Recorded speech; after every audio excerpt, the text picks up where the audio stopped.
चतुर्देव की जय।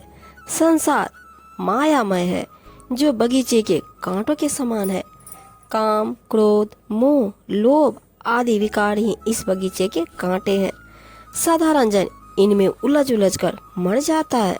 संसार के सारे सुख विषयाग्नि में जल जाते हैं। कबीर जी कहते हैं कि जीव के लिए इस नश्वर संसार में कोई आश्रय नहीं है। सद्गुरु की भक्ति में है उसे आश्रय प्राप्त हो सकता है। कबीर जी अपनी साखी में कहते हैं, जब लगना ता जाति का तब लग भक्ति न हो, नाता तोरे गुरु भजे भक्ति कहावे सोए कबीरा, भक्ति कहावे सोए।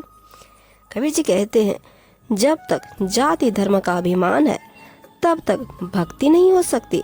अहंकार और मोह का त्याग कर सभी नाते संबंध को तोड़कर श्री गुरु जी की सेवा भक्ति करो, उनका ध्यान भजन करो, तभी भक्त का पद प्राप्त कर सकते हो और भक्त कहला सकते हो। प्रेम बिना जो भक्ति है सो निज दंभ विचार, उदर भरन के कारण जन्मे गवाए सारे कबीरा, जन्म गवाए सार। प्रेम के बिना जो भक्ति है उसका कोई विचार नहीं है, वह तो पाखंड है, प्रदर्शन का मात्र है। ऐसी भक्ति अपना पेट भरने के कारण, स्वार्थ के कारण की गई है। उसके द्वारा इस अनमोल जन्म को नष्ट करना है। भक्ति, प्रेम ही भक्ति का आधार है, इसके बिना सब व्यर्थ है। भक्ति भाव भादो नदी सभी चली गहरा, सरिता सोई जानिए जेठ मास ठहराए कबीरा, जेठ मास ठहराए। कबीर जी कहते हैं, भादों के महीने में सभी नदियां जल से उमड़ कर बहने लगती है, परंतु उसी नदी की प्रशंसा की जानी चाहिए जो जेठ मास में भी ऐसे ही जल से भरी रहती हो।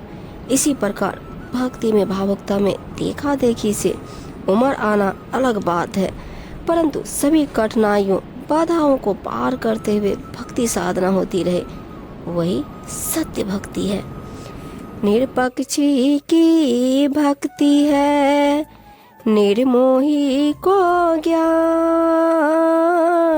निर्द्वंदी की मुक्ति है, निर्लोभी निर्बान कबीरा, निर्लोभी निर्बान। कहते हैं, जाति, वर्ण, संप्रदाय आदि के पक्षपात से रहित होकर ही भक्ति की जा सकती है और सांसारिक माया मोह से मुक्त होने पर ही ज्ञान की प्राप्ति हो सकती है। जो लोग द्वंद्वात्मक जगत से मुक्त हैं, अर्थात मान, अपमान, सुख, दुख, हर्ष, शोक तथा पाप पुण्य से मुक्त है, उन्हीं की मुक्ति होती है। जो लोभ से रहित हो जाता है वह बंधन मुक्त हो जाता है।